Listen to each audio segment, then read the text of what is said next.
Hello, my name is Konstantinos Dimitras, and today I will present our research on the experimental investigation of bending behavior in FDM-Printed ASA beams. This work was conducted at the Laboratory for Advanced Materials, Structures and Digitalization, Department of Aerospace Science and Technology at the National and Kapodistrian University of Athens, in collaboration with Mr. Kostopoulos and under the supervision of Dr. Georgantzinos. We focused ourselves on ASA, which stands for acrylonitrile styrene acrylate. This material is the big brother of ABS. It has excellent UV resistance and chemical stability, making it ideal for outdoor and potentially space application. However, like all FDM parts, ASA suffers from anisotropy. A part printed flat behaves very differently from one printed on its edge. Our goal: we wanted to move beyond trial and error. We used the Taguchi method to statistically optimize 5 specific printing parameters to maximize bending strength according to ISO 178. This brings us to our experimental design.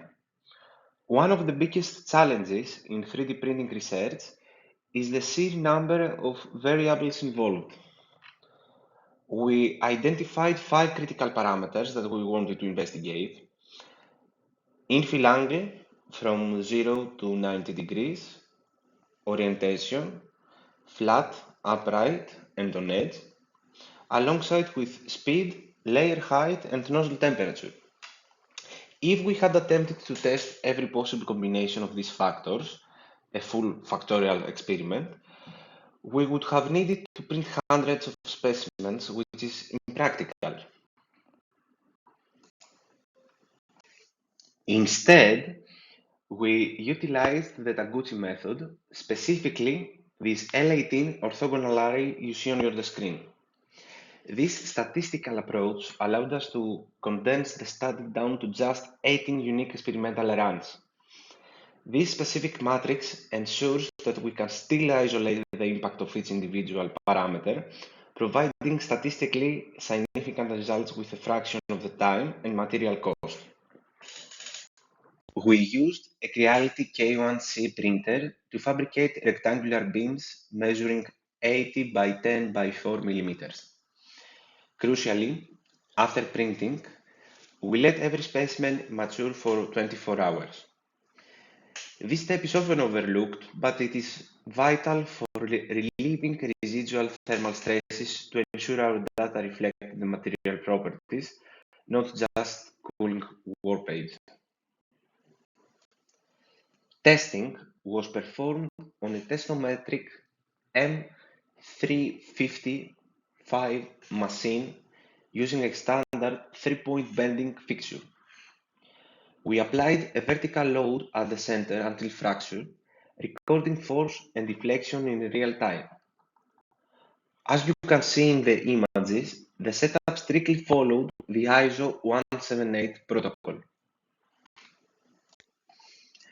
Before diving into the statistics, let's look at the raw difference between a good print and a bad print.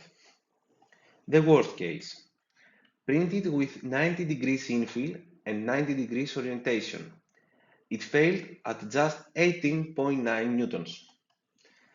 The best case: printed with 0 degrees infill and flat orientation. It withstood 119.3 newtons. That is a 630% difference. This proves that geometry and orientation are not just minor details. They are the primary drivers of structural integrity. Moving on to our statistical analysis for flexural strength.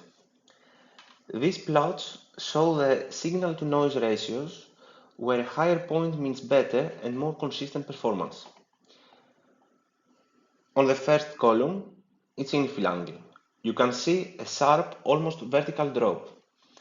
This visually proves that alignment is the single most critical factor for strength. On the second column, it's build orientation. We see a similar steep decline. Printing on edge 90 degrees drastically reduces the ESN ratio compared to printing flat on 0 degrees. On the third column, there is speed. Notice the steady downward slope. As speed increases, reliability decreases. Based on those graphs, we established the optimal parameter set for strength. Geometry is king. The data confirms that 0 degrees infill and flat orientation are non-negotiable. They account for the vast majority of the strength variance. Speed.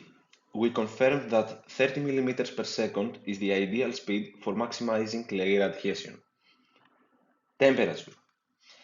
Interestingly, while higher heat usually helps for strength, we found that 240 degrees Celsius was the sweet spot.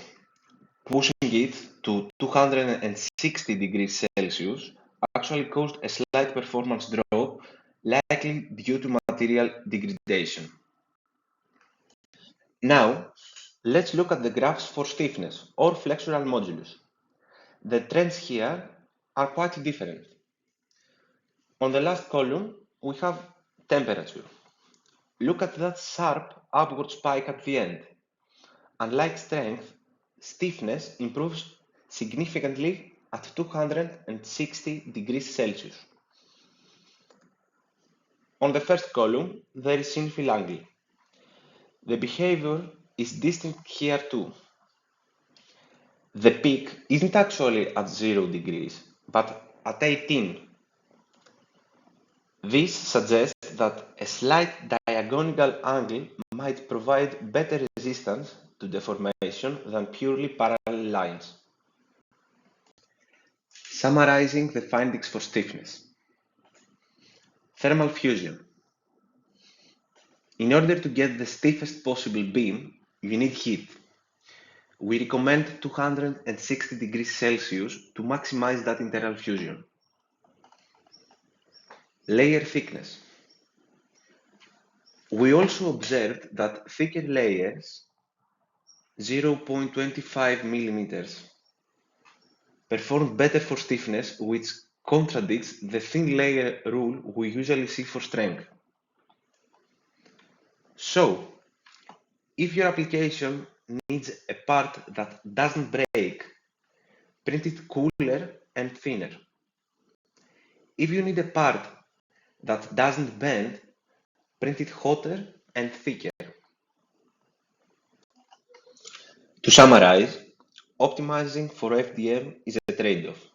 Strength versus stiffness. If you need the strongest part, print standard temperature 240 degrees Celsius with thin layers.